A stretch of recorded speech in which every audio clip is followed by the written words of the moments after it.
Hello viewers, welcome to another video of The Tale of Crowns by Caressy. You could say this is part 2 since the first part was the prologue.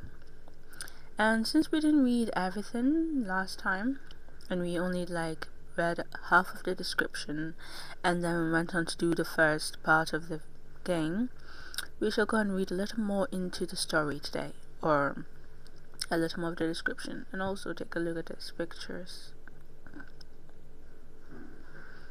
I went and actually kind of looked at the game on other social media websites, and I kind of got the understanding that these people are actually really the same. For real, these 8 people are just female and male versions of each other. So I think this is the general, the protector, the sorcerer, the hero. They changed their names to, I suppose, the male versions of or female versions of their names to match the gender of the person. Well, this is Dara, and this is the female version, and I think this is the female version, Ashti, of this guy. And this one actually kind of have a hard time telling which one is the female and which one's the male version. Wait, Rezan, the sorcerer. Don't they both look alike? It's very similar. It's kind of hard to tell. But then there's the hero, Zalara, and I can tell that this one is a girl and this one is the boy. But Rezan is the most attractive person out of all of them. The way they actually kind of just seems gender neutral. They look the same. But yeah, this is a female version of Rezan that's called Rosarine. Oh, Rosalia? Rosarine. Okay, so there's Dara, Azad, Rosarine, Salara, and Zelef, Rezan, Ashti, and Dalal. Like that. Okay, so let's... yeah. And this is the prologue that we did yesterday. And oh wait, you can customize it to show a dark screen. I want to do that. I didn't do that last time. Okay, so these are character traits. Is that character traits for you yourself or for someone else? Not for yourself. Okay, I suppose we're gonna be doing that today. And this is Ashti Maraz.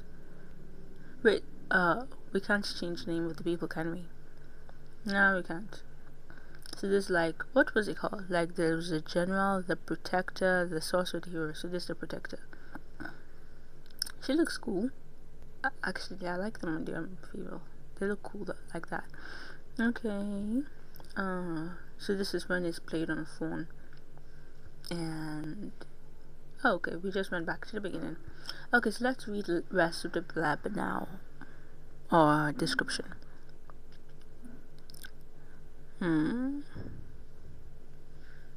Customization. At the beginning of the story, you'll have the opportunity to customize your crown's name, pronouns, sexual orientation, and their skill in magic.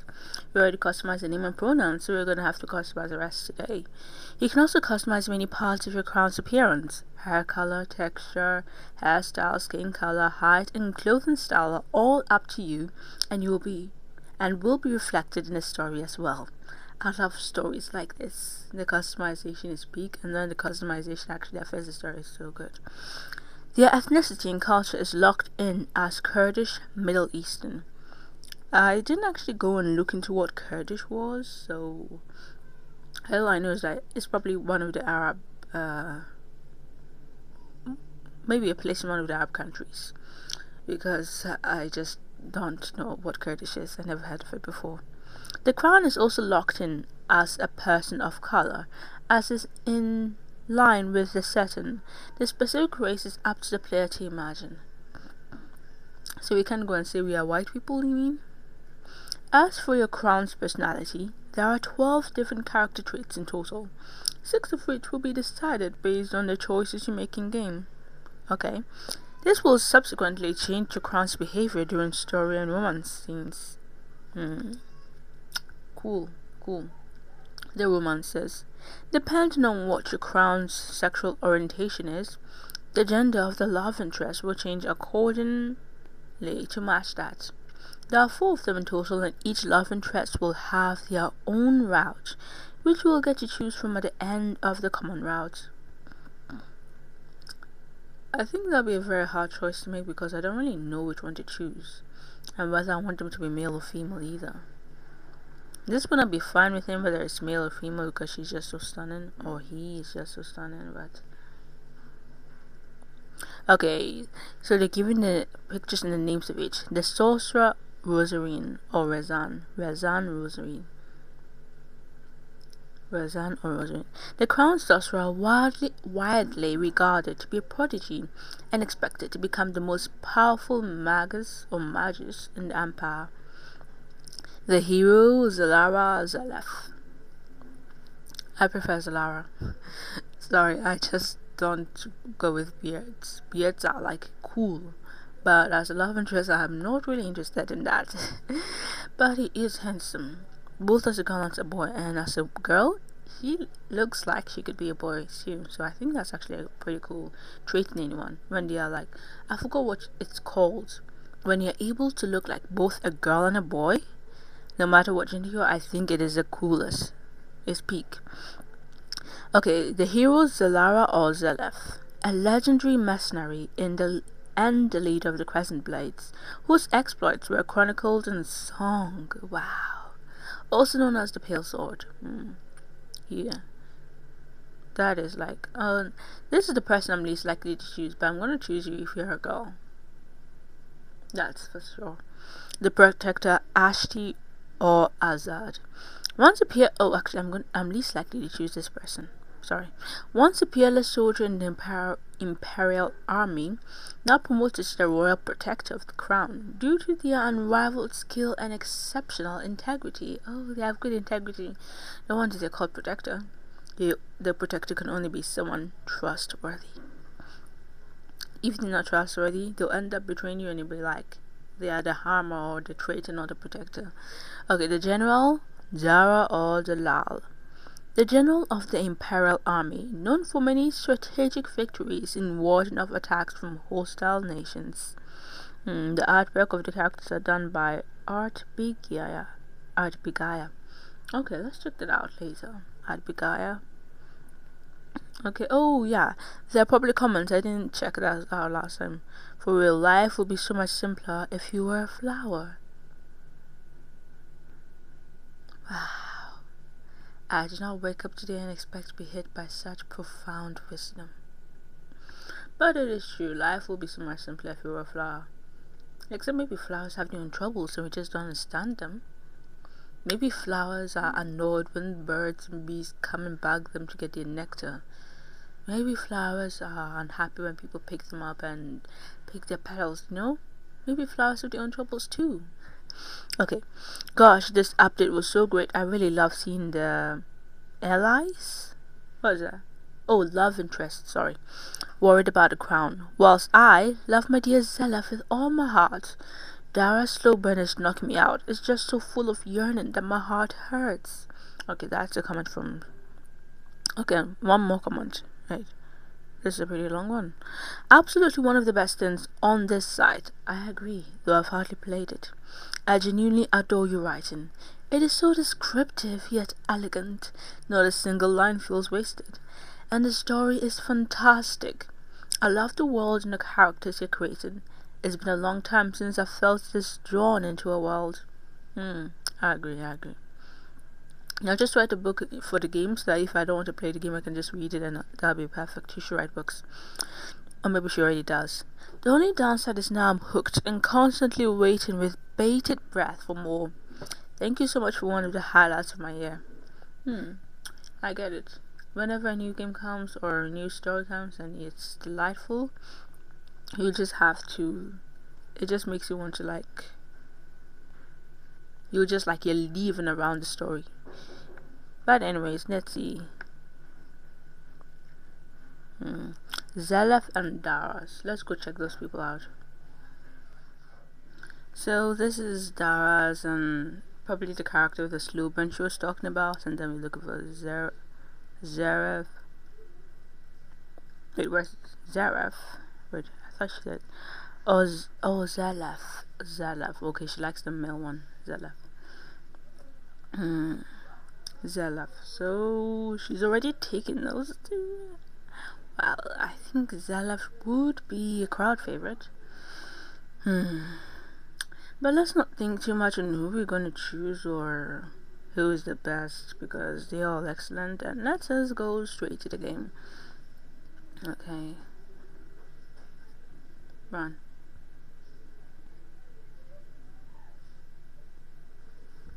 Okay, so last time we finished the prologue, so now we'll be continuing from there today. Okay. And prologue and does this have music? I'm not hearing anything, but that's because my computer's on mute. Yeah, I don't think it has music.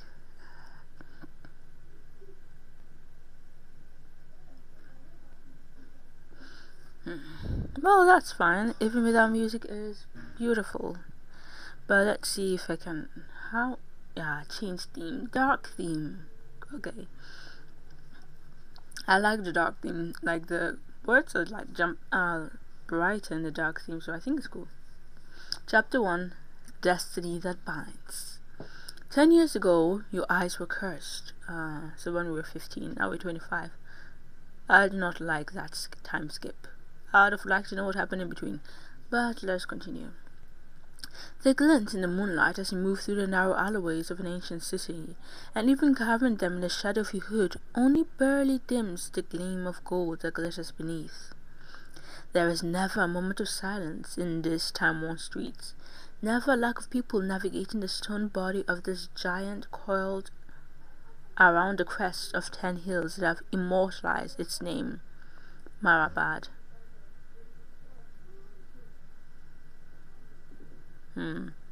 You wrap your scarf tight around your neck as you quietly pass by a group, loitering in the warm light of a lantern hanging by the open door of a tea house. You almost pause at the welcoming melody of their lively timbre,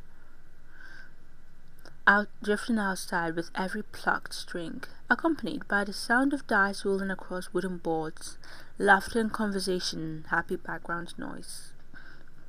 Okay, 1 minute.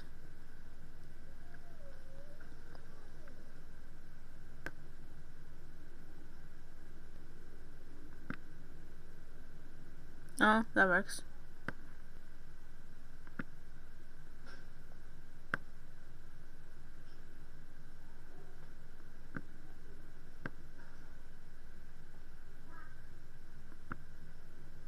Yep, that's good. Just wanted to arrange my model so that it wasn't covering the words. Okay. But then one of the people standing outside glances your way, and you have to avert your gaze before they catch it, quickening your step and pulling your thin hood further down over your eyes. In a city this big, you cannot take a chance on who might be an enemy. Wow.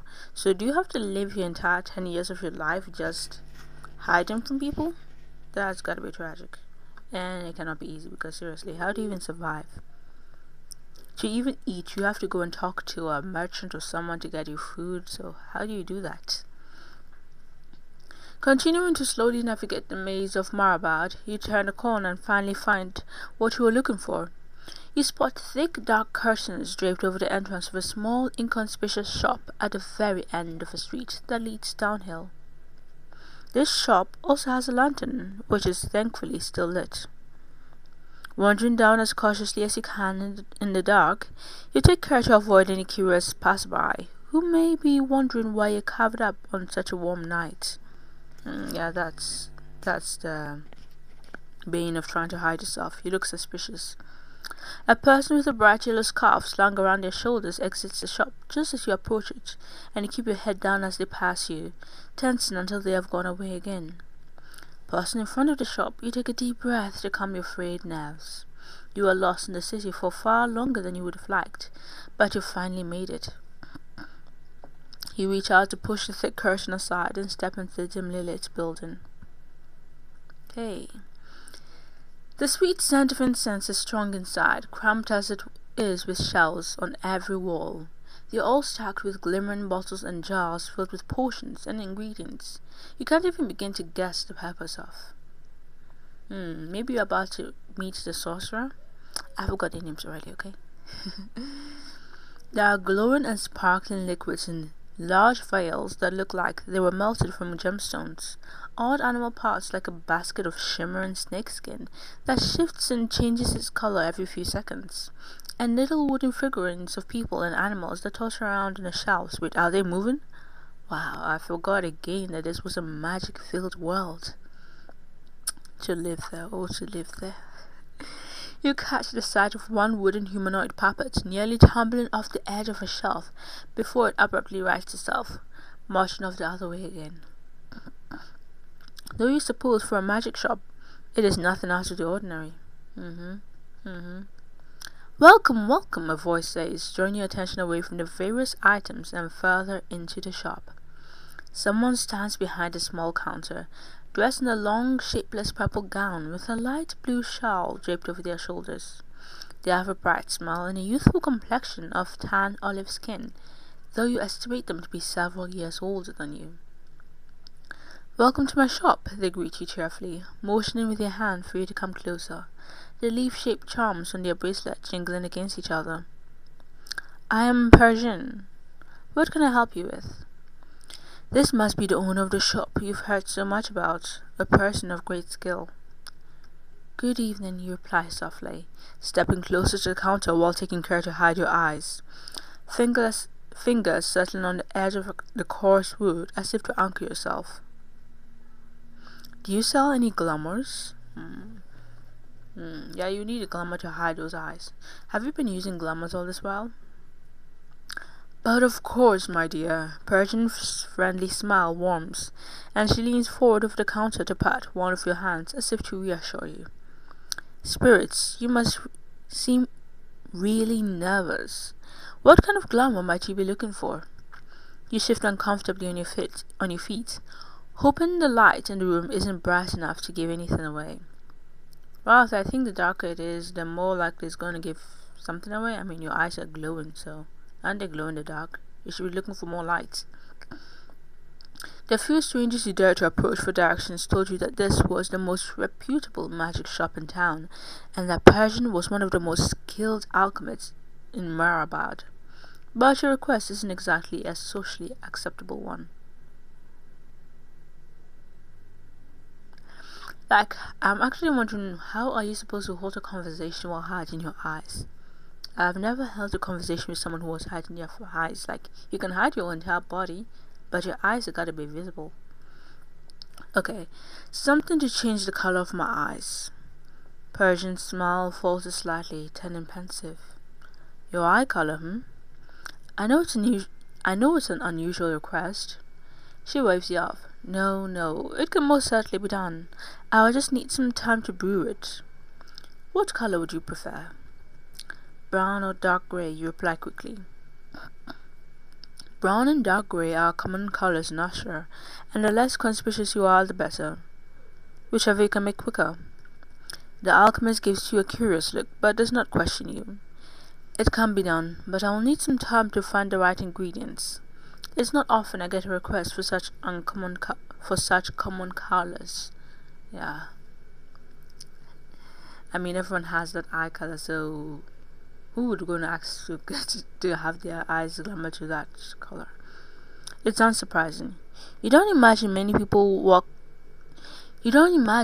person walks in here willing to pay a sizable amount of coins just to glamour their eyes in not coarse shades.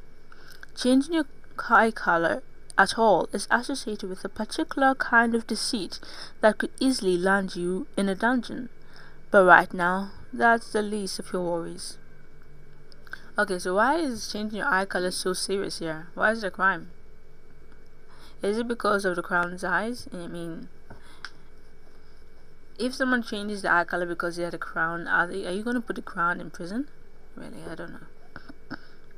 But that also means that it's been 10 years since the crown has been dead.